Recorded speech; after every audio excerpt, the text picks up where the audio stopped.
从地理条件上来讲，俄罗斯入侵乌克兰是容易打的一场战争，甚至称得上是白送。在地理位置上，从俄罗斯出去就到乌克兰，俄边境到乌克兰首都只有200多公里，2小时的车程就能抵达泽连斯基的办公楼下，而且还都是平原，非常有利于大部队展开突击，装甲部队可以快速推进，同时空天军还能给予空中支援，就连后勤也是非常方便。前面装甲突进，后面汽车就能拉着弹药、燃油等物资随时送到前线，战争成本非常低。这是为什么俄罗斯这场战争打得这么臭，但依旧能坚持近3年的主要原因。然而就是这样一场必赢的战争，却打成了必输的局面。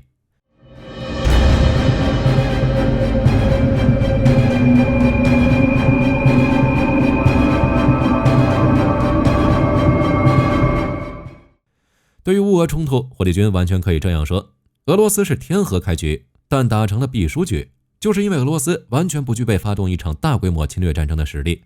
但普京却不这么认为，甚至非常自信，想必觉得小小的乌克兰在俄罗斯面前还不是手拿把掐吗？结果掉坑里了。只要讲起近些年的局部战争，每次都需要把海湾战争拉出来，因为这场战争已经成为一个标杆。今天我们依旧通过海湾战争来讲述俄军在这场入侵战争中究竟有哪些巨大失误。在海湾战争中，以美国为首组建的联军，海陆空兵力都没有打到伊拉克境内，主要战争一直都是科威特境内，出动的空军 99% 的打击目标也基本是科威特境内的伊军，只有很少一部分行动是针对伊拉克境内的目标。而科威特的领土面积仅有 1.7 万平方公里，还不足台湾本岛面积的一半。当时伊拉克号称100万大军，伊拉克将20万精锐部队部署到科威特境内，剩下的80万杂牌军一直待在伊拉克境内。为了应对，美军拿出了50万精锐，加上其他国家的20万兵力，组成了70万联军。双方就在 1.7 万平方公里的土地上展开了作战行动。然而面对这么小的一个地方，美军摆出了前所未有的慎重，总共派出了1700架飞机，在一个巴掌大的地方出动飞机的架次达到10万次，先炸了40余天才发动了总攻，从而将伊军赶回了伊拉克境内。然而以美国为首的联军在那么大优势的情况下，依然不敢贸然打入伊拉克境内，因为在美国看来，这些兵力贸然进入一个43万平方公里的国家并不够保险，所以在萨达姆屈服之后，美国便收兵了，海湾战争也就结束了。在这场战争中，联军消灭了伊军10万精锐，另外10万精锐也被打残了，伊拉克境内剩下一些没什么战斗力的杂牌军。然后美国开始在伊拉克驻军，在几十年内施加了各种制裁，没事还轰炸一下。在伊拉克的战斗力、萨达姆统治力通通跌入谷底的时候，才出动了20万部队直扑首都巴格达。海湾战争时期，美军打伊军是降维打击，10几年后的伊拉克战争，美军再打伊军是降2维，但依然要20万精锐才能打下一个市而已。要知道，海湾战争时，美军跨越半个地球的远距离作战几乎是最高难度的作战，远程的成本非常高昂，甚至能达到俄乌冲突的几十倍。在这里面，运送几十万军队到战场都是小事情，运送海量的弹药、燃油以及其他武器才是大头。这就要求以美国为首的联军拥有庞大的运力，并且还能在运抵地点之后迅速组建作战基地。不仅如此，在保证强大的运力的同时，还需要非常强的综合实力，需要足够多的盟友、海外基地来保证运输过程中的安全。在30余年前，美军可以将数十万大军跨越多个大洋运到指定地点，并保证这些军队拥有足够的弹药，才能做到海湾战争中的一鸣惊人。要知道，跨大洋远距离作战需要极强的组织能力，各个部队、各个军种、武器、弹药、吃穿以及燃料等也是分开运送的，需要按时抵达指定地点，并且中途还不能发生任何混乱。在抵达之后，还需要保证前线士兵吃穿住不受影响，武器弹药准备充足，可以随时投入作战。反观俄罗斯方面，在自己门口作战，出了边境之后，也就是继续向前推进几百公里，却无法保证前线士兵吃饱穿暖，弹药充足。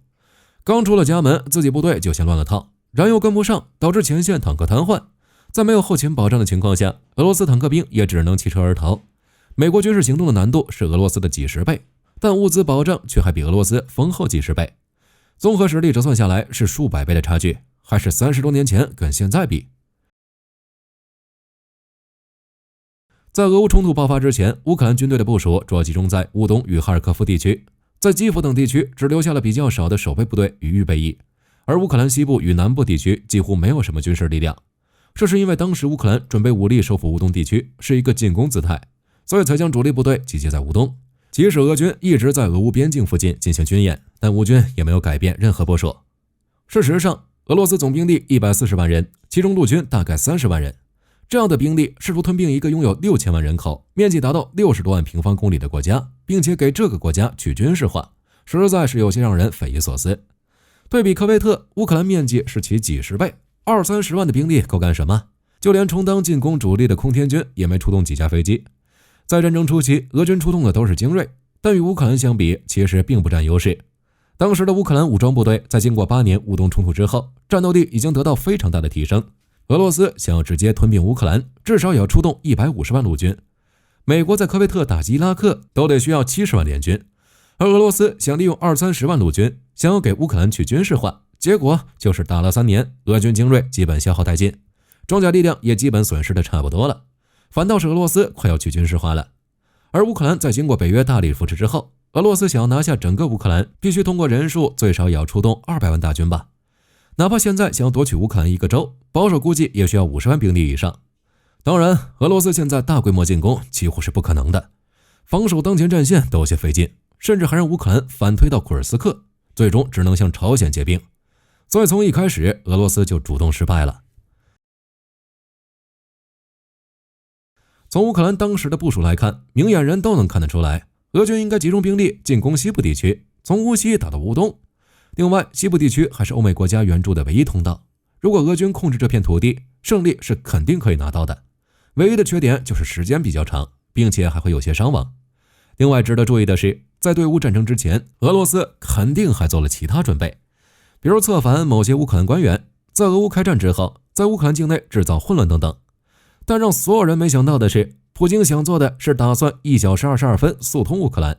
于是俄军的作战方案就变成了向乌军防守最严密的地区冲击，唯独没有进攻西部地区。这也导致整个作战计划容错率非常低，几乎要求乌军完全按照俄军设想的那样行动。而这是俄罗斯在战略层面的失误。反观战术方面，在开战初期，俄罗斯为了保密，甚至没有向基层士兵透露作战目标，导致部队在遭遇设想之外的情况时，没有任何预备方案。让人感到可笑的是，保守的秘密只瞒住了自己人。与此同时，俄罗斯情报人员还贪污了10几亿用于收买乌克兰官员的资金，因为害怕暴露，在2021年7月就将俄罗斯可能的企图与可能的作战计划透露给了美国，试图通过美国终止普京的计划。这也是为什么俄罗斯在开战初期遇到有针对性抵抗的主要原因之一。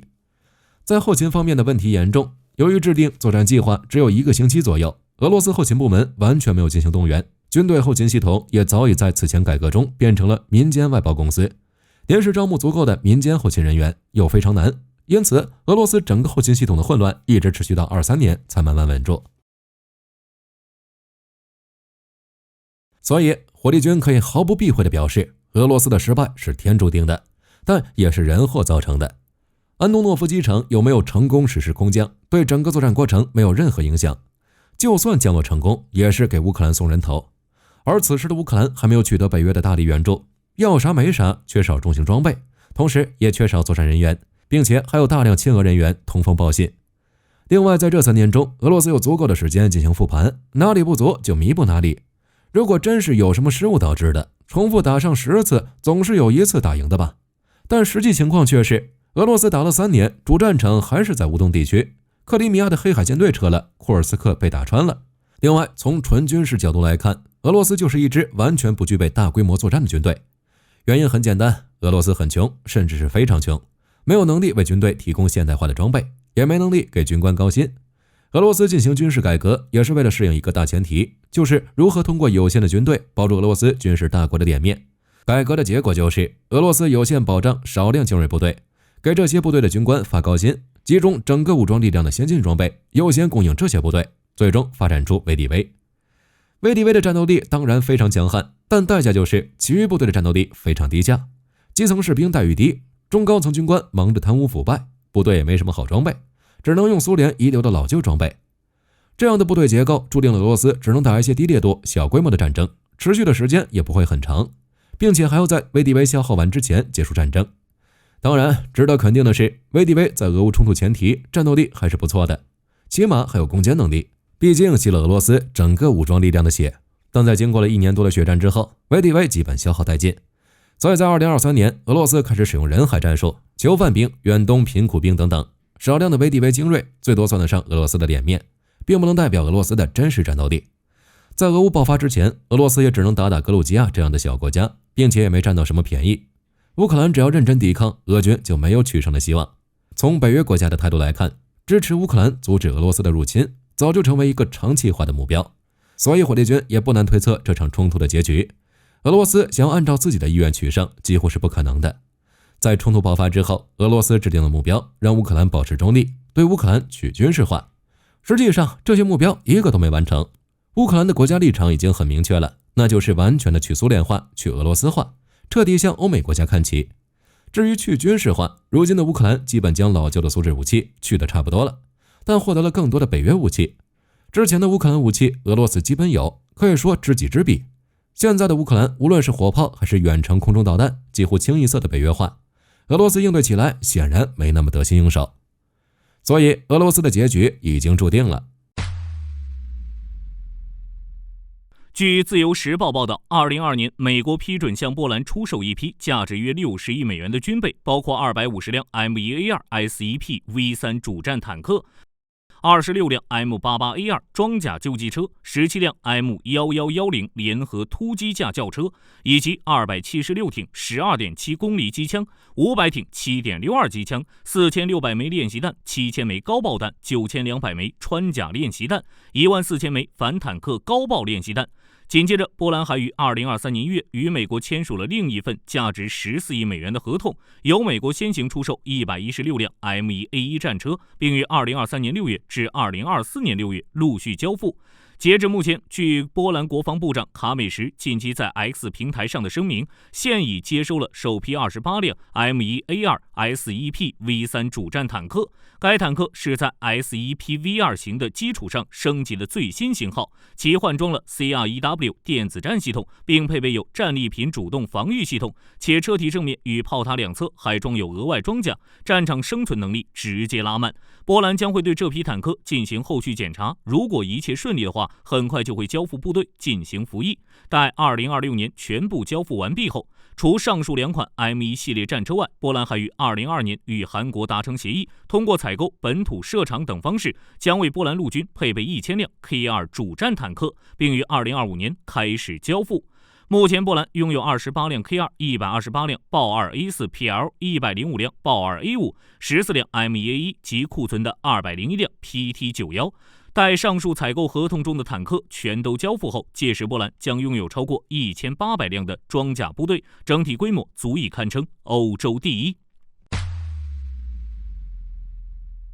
据美国突破防卫报道，美国陆军重启了冥王侦察机计划，将由内华达山脉公司执行后续的研发工作。冥王侦察机计划旨在将庞贝迪环球6500商务喷射机改装为先进的擎肩侦平台，以取代现役老旧的 RC-12 涡轮螺旋桨侦察机队。该飞机将在平均海拔 12.5千米高空运行，真空速超过每小时740公里，飞行时间超过7小时。这也就意味着该系统及其传感器需要在零下几十度的低温环境中依旧能够稳定运行，对技术水平要求极高。如果后续的研发计划一切顺利，预计美国陆军将于2026年底或2027年初接收首架冥王侦察机，后续可能会以每年1架的速度持续采购。至于最终的采购数量，需要以国防预算和威胁评估进行综合判定。此外，在庞贝迪环球6500商务喷射机上，美国陆军还将为其搭载一个新的无人机系统，名为发射效应。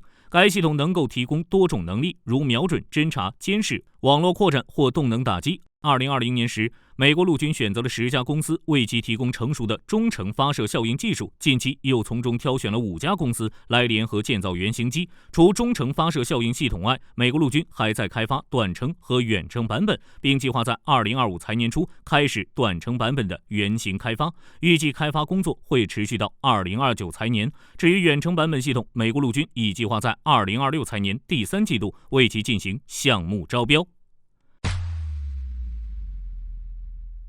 据防卫博客报道，美国陆军第10山地师第3旅第317工兵营于近期在德国霍恩费尔斯的联合多国战备中心参与了联合决心25-1多国联演，并在此期间测试了一款代号为 C100D 的无人机。该无人机是一款轻便、单边可携的重型4旋翼无人机，它以低尺寸、重量与功率为设计核心，能在2分钟内快速部署，提供实时的作战支持能力。其续航时间最长可达74分钟，有效载荷约9.7公斤。此外，该无人机还配备了多个筹载舱，可根据任务需求灵活配置，包括携带精准打击小型炸弹等。而在上述演习中，美军就测试了其打击效能。除此之外， C100D 还配备有光电或红外线设备，再搭载上固定摄像头，可实时提供侦测信息，并具备视觉惯性测距技术，能在无法使用 GPS 的环境中完成任务。同时，它还采用 AES-256 加密数据链，能够确保通讯安全。此外，它还采用了模块化开放式架构，确保未来能够无缝整合新硬件，或者是进行动力系统升级。据战区报道，自2023年10月19日卡尼号驱逐舰首次击落也门胡塞武装无人机以来，在红海执行任务的美国海军已持续与胡塞武装作战了近15个月。美国海军于近日公布了作战数据，表示在红海作战中总共发射了400枚各式弹药，包括120枚 RM66 标准2导弹、80枚 RM174 标准6导弹、20枚 RM161 标准3导弹和 RM162 改进型海麻雀导弹，以及巡洋舰、驱逐舰上马克45舰炮发射的160多枚127毫米炮弹。从这些数据中能够看出，美国海军舰艇现有的分层对空防御配置以及在一系列任务中的使用状况。例如，中远程对空拦截所使用的标准2导弹，射程约166公里，射高约 1.98 万米，是美国海军舰空导弹的基石，参与了大部分对空拦截任务。而标准6导弹在中远程防空之外，还具备一定反舰、反陆攻击和末端反导能力。至于具备中段反导能力的标准3导弹，则可能是在去年4月用于拦截伊朗向以色列发射的弹道导弹。改进型海麻雀导弹则是广泛使用的舰载近程防御弹药，为舰艇本身防御来袭的反舰武器。巡洋舰、驱逐舰的马克45毫米主炮通常用于射击水上目标和陆地目标，尽管在同类舰炮中其射速相对较慢，但其还具备一定的对空射击能力。此外，据美国海军航空兵指挥官丹尼尔·奇福中将表示，自美国海军在红海展开作战以来，水面舰艇和航空兵之间的联合任务和协调次数急剧增加。这些快速开展的合作在应对胡塞武装时成为了关键。例如，在红海执行任务的超级大黄蜂战机以及咆哮者电战机，在翼下挂点增配了响尾蛇导弹，以更多的挂载数量拦截胡塞发射的无人机。而此前的超级大黄蜂战机仅能在翼间滑轨配备该型导弹。除作战消耗外，战区还分类列出了一些舰载武器的单位价格成本，例如一枚标准2 Block 3C 导弹253万美元，一枚标准6导弹427万美元，一枚标准3 Block 1B 导弹1251万美元，一枚标准3 Block 2A 导弹2870万美元，